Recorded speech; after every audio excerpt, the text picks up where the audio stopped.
అయోధ్య రామాలయంలో విరాళ నిధులను దుర్వినియోగం చేసిన విషయం తెలిసిందే. అయితే ఆలయానికి సమర్పించిన కానుకలను చోరీ చేసిన కేసులో సిబిఐ నేతృత్వంలో సత్వర విచారణ చేపట్టాలని పిటిషన్ దాఖలైంది. ఆ పిటిషన్ను అత్యవసరంగా విచారించేందుకు సుప్రీంకోర్టు ఇవాళ నిరాకరించింది. వేసవి సెలవులు ముగిసిన తరువాత విచారణ చేపడతామని, ఇప్పుడేం ఆకాశం ఊడి పడడం లేదు అంటూ కోర్టు అభిప్రాయపడింది.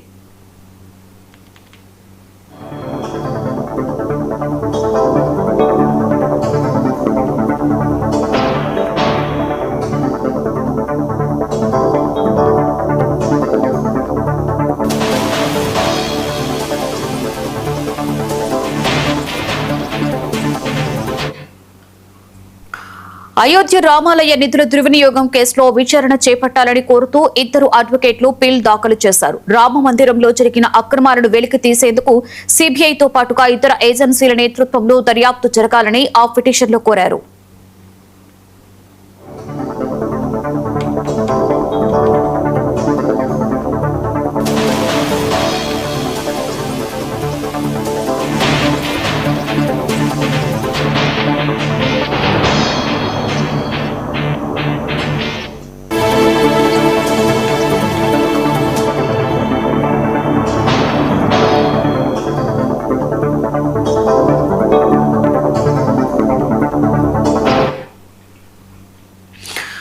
అయోధ్య రామాలయంలో విరాళ నిధులను దుర్వినియోగం చేసిన విషయం అందరికీ తెలిసిందే. అయితే ఆలయానికి సమర్పించిన కానుకలను చోరీ చేసిన కేసులో సిబిఐ నేతృత్వంలో సత్వర విచారణ చేపట్టారని పిటిషన్ దాఖలవడం జరిగింది.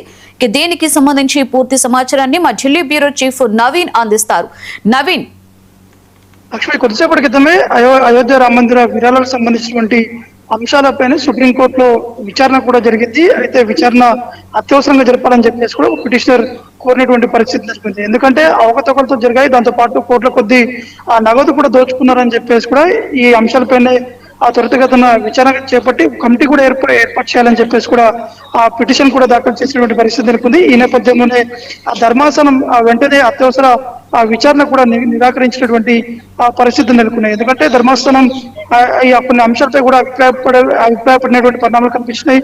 ఎందుకంటే ఈ యొక్క తక్షణం విచారణ జరపాల్సినటువంటి పని లేదు, మళ్ళీ సుప్రీంకోర్టు హాలిడేస్ ఉన్నాయి కాబట్టి సుప్రీంకోర్టు మళ్ళీ ప్రారంభమైన తర్వాత ఇప్పుడు విచారణ కూడా చేపడతామని చెప్పేసి కూడా ఇటు సుప్రీంకోర్టు ధర్మాసనం కూడా ఈ అంశాన్ని ప్రస్తావించినటువంటి పరిస్థితి నెలకొంది. కాబట్టి ఇప్పటికే శ్రీరామ్ జన్మభూమి తీర్థ క్షేత్ర ట్రస్ట్ చెందినటువంటి విరాళాలు కూడా ఇప్పటికే దుర్వినియోగం జరిగేటట్టు కూడా ఆధారం కూడా బయటపడినటువంటి పరిస్థితి నెలకొంది. ఇప్పటికే పోలీసులు విచారణ కూడా చేపట్టినటువంటి పరిణామాలు కనిపిస్తున్నాయి. కాబట్టి సుప్రీంకోర్టు పర్యవేక్షణలో సిబిఐ అంటే సెంట్రల్ బ్యూరో ఆఫ్ ఇన్వెస్టిగేషన్ కి చెందినటువంటి ప్రత్యేక దర్యాప్తు బృందం కూడా ఈ విచారణ జరపాలని చెప్పేసి కూడా అభ్యర్థించినటువంటి పరిస్థితి నెలకొంది. కాబట్టి వాదన విన్న తర్వాత ఈ యొక్క కేసును కూడా వాయిదా కూడా వేయడం జరిగింది.